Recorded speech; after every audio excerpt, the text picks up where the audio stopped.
Alright guys, so we're checking out this new FPV monitor. It's from a new company called FYS. Never heard of them before. I got a number of requests from you guys that were interested in this monitor because it's not from Hawkeye or eSheen. They seem to be the only ones that make FPV monitors these days. So pretty basic design here, what we got here. So it's just a screen. It's got an internal battery, 1S 1200 milliamp hour, I believe. Charges via micro USB here, and you can see the voltage range of 5 to 23 volts. So it does come with the micro USB cable for charging on 5 volts, and then has this adapter, so you can plug in a battery with an XT60 connector, and it will go up to 23 volts. I think it's like almost 6S, like 5S. So anywhere between 5 and 23 volts will be fine. It's got a micro SD card slot there for a built-in DVR, so we'll record in 3 different formats: VGA, D1, and 720p, so 1280 by 720. The DVR is actually the same one that's in the Happy Model Diamond VTX, so it does record a pretty decent bit rates, like 15 or 16 megabits, so you get a pretty good recording out of this.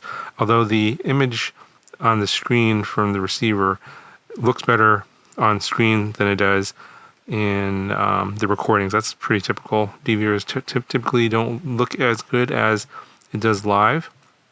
It's a 4.3 inch screen, 800 by 480 is the resolution, 16 by 9, and I believe it's only 16 by 9 only. You can see some of the OSD settings up here, the channel, band, and etc. here. Also the frequency and the battery voltage, or the battery level. Currently it's fully charged. 2 RPSMA antennas. These whip antennas are included.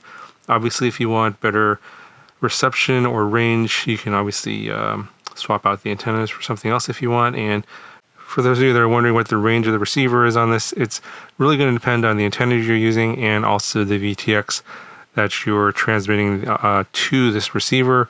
So if you have like a 2-watt VTX, you could probably go tens of kilometers away with the proper antennas and good line of sight. So it really kind of depends. In my use, seemed okay, pretty typical of a monitor this size. Pretty much all the places I flew it at, I didn't have any major problems or major dropouts. It does have all the typical bands, including race band. So the screen is pretty bright. It's about 500 lux, or about 160 nits. And so you can pretty easily see it outside even when it's sunny, although there's no like hood or shade or anything like that. And if you want to get even better viewing experience outside, you can just use like maybe do DIY sunshade or something like that, but does not include it in this package. The latency on the screen is reportedly about 20 milliseconds, which is I think one of the best ones I've seen out of any monitor. Like typically you don't try and fly through a monitor. It's usually for like people that are passing by. You want to show them what's going on. They can look at this. Or for people that can't basically can't use goggles because they have glasses. But here's the quad here, and let me just kind of show you, how it's fairly. I mean, you can almost fly through it. I mean, I didn't try flying through it, but at 20 milliseconds, that's you can see there how much of a delay there is. It's barely noticeable.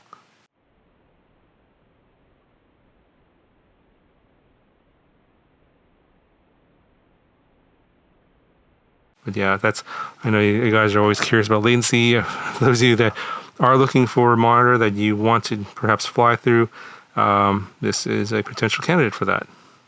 Now, in terms of the battery life on the internal battery, it's about 2 to 3 hours depending on usage. I just basically ran it from full to empty. It was approximately 2.5 hours, but of course your mileage may vary. It does get very warm though, so the battery gets pretty warm. So I wouldn't recommend keeping this on for extended periods of time unless you have some sort of a cooling fan or some sort of cool environment. It does get pretty hot if you leave it on for more than an hour. But if you do want to use this for extended periods of time, you can just plug in the micro USB cable to a power bank or an external battery, and of course that will continue to power the monitor and also charge the internal battery as well. So as I mentioned, just have a DVR. To initiate recording, just press the record button. Okay, so you'll get a blinking red dot when it starts recording, and the files will get stored onto the micro SD card. To stop the recordings, you just press the record button again.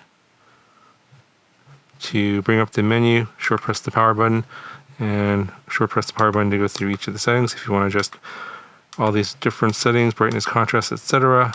Here you can adjust the record size. I leave it on HD, which is 720p. But if you want to adjust that, let's go back down here. Change it to VGA or D1. But I believe HD is going to give you the best video recording. You can turn the recording of the audio on and off. You can format your SD card here as well. And then eventually, if you want, it'll time out. The menu will time out if you just sit here and wait. Or if you want to go into DVR, short press the menu here, then press the band button, and that will load up your DVR. And then I have a couple of recordings in here. Okay, so I got a few recordings, and here's the one I just recorded. To play back, you just hit the record button. It'll start playing. As you can see, that's the recording there. To stop, press the record button again. To exit out of the DVR, just press the power button, and that'll exit out of the DVR. Yeah, so that's pretty much it for this monitor. It's there's nothing on the back here. No tripod mount, so you need some other way of mounting it if you want to put it on a tripod or something like that. Or if you want to attach it to like your transmitter, that's another popular way of using these. Also no sunshade, but this is about, $50, so pretty good deal. Now, there is an AV port here, which I kind of forgot to mention, but this is the pinout. It uses a 4-pole, 3.5 millimeter audio jack. So it can accept a video in, and you can switch it to the video in by long pressing the search button, and then that will that'll show you the video on the in video in on this port here, but it does not record to the DVR. So that's kind of a bummer. But it also has audio out, so you can see here audio out right and left on those 2 poles. And so you can plug in like some earphones or headphones, and if you want to listen to while you're flying, if your video transmitter has audio out, you can actually hear the noises from your video transmitter transmitted to the monitor here and out through the audio out here. Now regarding the 2 antennas and whether or not it's a true diversity system or not, I don't know that, and I couldn't find any information about that. If anyone knows the answer to that, let me know in the comments below. I couldn't figure out how to get inside this thing. There's no obvious ways to unscrew it, and I don't really feel like destroying it to find out, because it is a pretty nice monitor and something that I'm going to probably keep around just to have, like in the car or something in an emergency. You can have this. It could be pretty useful. So I don't know if it's 2 true separate receivers or if it's like a single receiver with some sort of diversity or antenna diversity. I think it's antenna diversity, because normally on these, when the OSD, it'll show you 2 separate signals for each receiver, but this doesn't seem to have any indication about that at all. But again, I didn't open this up and I'm not 100% sure, but I'm thinking for the price, it's got a screen, a receiver, a DVR for about $50. It's highly unlikely that it's a dual receiver setup, because that's extra cost and everything like that. And in terms of reception, if you're in a bando area, with a lot of reflections and a lot of metal, a lot of walls, obstacles, that kind of stuff, I noticed that this one is not nearly as good as a true diversity setup. So I'm leaning towards the fact that it's more of an antenna diversity with a single receiver versus actually 2 separate receivers and true diversity. And if anyone knows for sure, let me know down in the comments. But yeah, it's a pretty nice monitor. Links down below if you want to check it out. If you have any questions, let me know. I'll talk to you guys in the next one.